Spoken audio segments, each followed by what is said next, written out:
പ്രഭാഷകൻ 41 അധ്യായം. മരണം.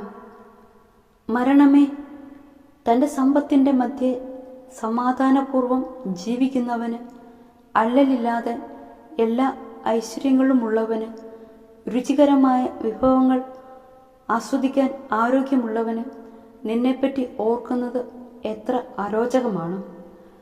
മരണമേ, ദരിദ്രനും ശക്തി ക്ഷയിച്ചവനും വൃദ്ധനും അല്ലൽ നിറഞ്ഞവനും സഹിഷ്ണുത നഷ്ടപ്പെട്ട് സദാ നീരസം പ്രകടിപ്പിക്കുന്നവനും നിന്റെ വിധി എത്രയോ സ്വാഗതാർഹം. മരണവിധിയെ ഭയപ്പെടേണ്ട. നിന്റെ മുൻകാല ജീവിതത്തെയും ജീവിതാന്തത്തെയും ഓർക്കുക.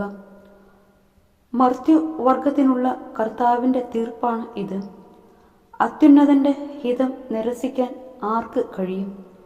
ആയുസ് 10 100 1000 വർഷം ആയിക്കൊള്ളട്ടെ, പാതാളത്തിൽ അതേപ്പറ്റി ചോദ്യമില്ല. പാപികളുടെ സന്താനങ്ങൾ മ്ലേച്ഛസന്തതികളാണ്. അവർ ദൈവഭയമില്ലാത്തവരുടെ സങ്കേതങ്ങളിൽ സമ്മേളിക്കുന്നു. പാപികളുടെ സന്താനങ്ങളുടെ അവകാശം നശിച്ചു പോകും. അവരുടെ പിൻതലമുറ നിത്യനിന്ദയ്ക്ക് പാത്രമാകും. ദൈവഭയമില്ലാത്ത പിതാവിനെ മക്കൾ കുറ്റപ്പെടുത്തും. അവൻ നിമിത്തമാണ് അവർ നിന്ദ അനുഭവിക്കുന്നത്. അത്യുന്നത ദൈവത്തിൻ്റെ കൽപ്പനകൾ നിരസിച്ച ദൈവഭയമില്ലാത്ത ജനമേ, നിങ്ങൾക്ക് കഷ്ടം. നിങ്ങൾ ശാപത്തിലേക്കാണ് ജനിച്ചത്. മരണത്തിലും ശാപമാണ് നിങ്ങളുടെ വിധി. പൊടിയിൽ നിന്ന് വന്നവൻ പൊടിയിലേക്ക് മടങ്ങുന്നു. ദൈവഭയമില്ലാത്തവൻ ശാപത്തിൽ നിന്ന് നാശത്തിലേക്ക് പോകുന്നു. ശരീരനാശത്തെ പ്രതി മനുഷ്യർ വിലപിക്കുന്നു. എന്നാൽ പാപികളുടെ പേര് പോലും മാഞ്ഞു പോകും. സൽകീർത്തിയിൽ ശ്രദ്ധാലുവായിരിക്കുക. 1000 സ്വർണ്ണ നിക്ഷേപങ്ങളെക്കാൾ അത് അക്ഷയമാണ്. നല്ല ജീവിതത്തിൻ്റെ ദിനങ്ങൾ പരിമിതമത്രേ, എന്നാൽ സൽകീർത്തി ശാശ്വതവും. ലജ്ജാശീലം. കുഞ്ഞുങ്ങളെ, ഉപദേശങ്ങൾ പാലിച്ച് സമാധാനത്തിൽ വർദ്ധിക്കുവിൻ. നിഗൂഢജ്ഞാനം അജ്ഞാതനിധിയും നിഷ്പ്രയോജനമാണ്. വിഡ്ഢിത്തം മറച്ചു വയ്ക്കുന്നവൻ വിജ്ഞാനം ഗോപനം ചെയ്യുന്നവനേക്കാൾ. അതിനാൽ എൻ്റെ വാക്കുകളെ ആദരിക്കുക. എല്ലാറ്റിനെയും കുറിച്ച് ലജ്ജിക്കുന്നത് നന്നല്ല. എല്ലാവരും എല്ലാം ശരിക്ക് വിലയിരുത്തുന്നുമില്ല.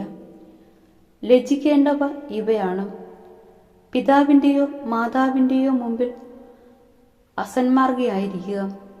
പ്രഭുവിൻ്റെയോ ഭരണാധികാരിയുടെയോ മുമ്പിൽ വ്യാജം പറയുക.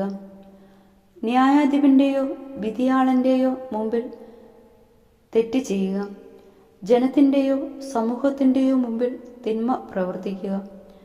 സ്നേഹിതൻ്റെയോ പങ്കാളിയുടെയോ മുമ്പിൽ അനീതി പ്രവർത്തിക്കുക.